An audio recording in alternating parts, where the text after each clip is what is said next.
Donc, je m'appelle Jean-Baptiste Ndiaye. Je vis au Québec depuis une quinzaine d'années.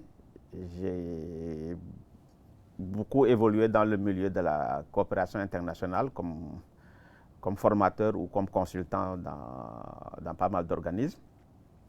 Aujourd'hui, je travaille avec EduConnexion, qui est un organisme de formation et de sensibilisation. Alors, nous animons beaucoup d'ateliers dans des écoles secondaires, dans des cégeps, dans des universités et auprès d'organismes communautaires. Et généralement, nos ateliers tournent autour de la justice sociale. Nous évoluons aussi dans beaucoup de formations, la formation pour les coopérants ou les bénévoles qui s'en vont à l'international.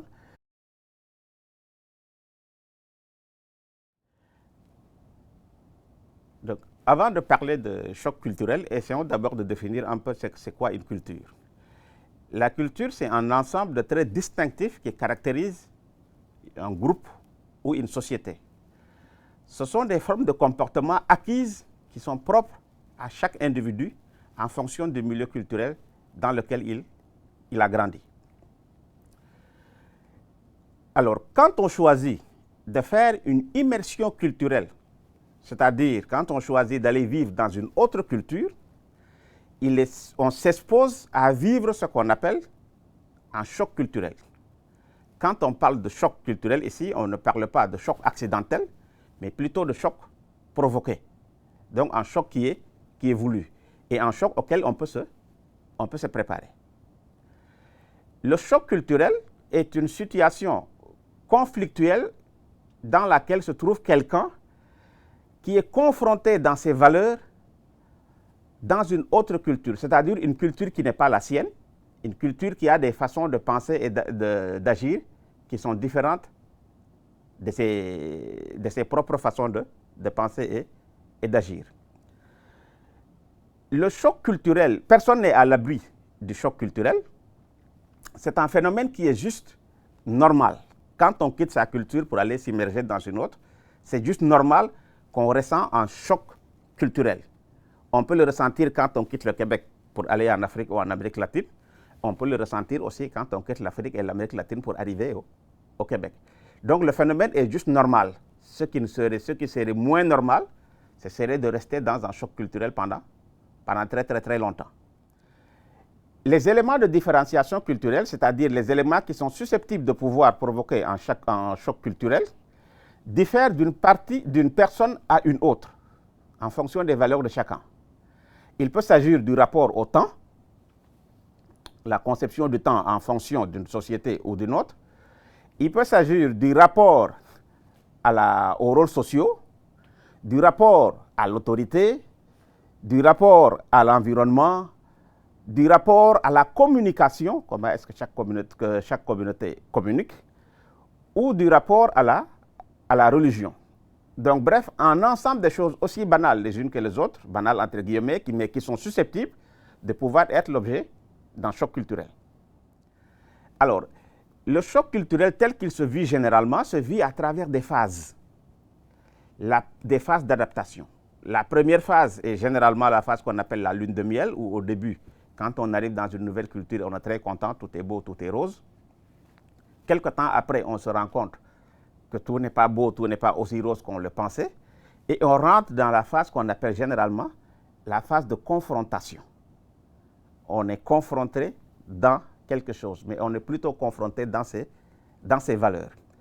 Alors, cette phase de confrontation, elle se manifeste généralement par des phases d'attaque où on attaque le partenaire, on attaque la société d'accueil, bref, on attaque les façons de faire et de penser qui sont différentes des nôtres.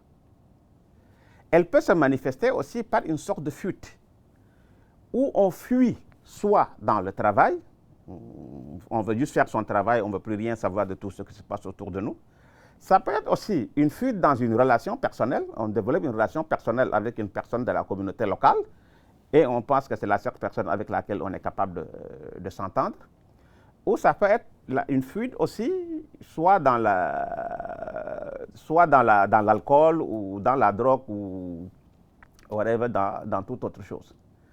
Ça peut être aussi, il peut se manifester aussi par un désengagement, où on se désengage plutôt de tout ce qui se passe dans la société, et on est là juste en comptant des jours. J'ai juste hâte de finir et de rentrer chez moi, ou on se désengage en réagissant par mimétisme. Écoute, je n'y peux rien, je fais comme tout le monde en attendant que le séjour finisse. Alors, quand une personne est dans un choc culturel, elle vit beaucoup de malaise. Elle vit souvent la nostalgie de son pays, l'ennui, la fatigue, la perte d'appétit, la dépression. Donc, bref, beaucoup de manifestations de malaise qu'une personne peut vivre. Cette phase de confrontation, elle peut durer d'une personne à une autre, en fonction de l'objet de ces chocs culturels, en fonction de ses propres valeurs. Mais plus on fait des efforts pour sortir de ce choc culturel, plus vite on sort du choc culturel. Et plus vite on sort du choc culturel, mieux on passe un bon séjour dans la société d'accueil.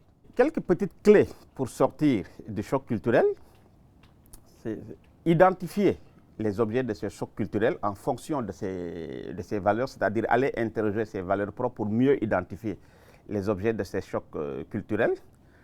Accepter de se laisser guider dans la société d'accueil par les gens qui connaissent mieux cette société. Avoir des attentes qui sont réalistes dans le cadre de son projet. S'intéresser à la culture d'accueil. Plus on s'intéresse à la culture d'accueil, plus on la comprend. Et surtout, la communication. Parler avec les personnes locales pour mieux comprendre où se trouvent les différences. Et surtout, je vais finir par là, se dire toujours que dans cette culture d'accueil, tout ce que je vois, tout ce qui est susceptible de pouvoir me choquer ou me plaire dans la société d'accueil, n'est ni pire ni meilleur, il est juste différent.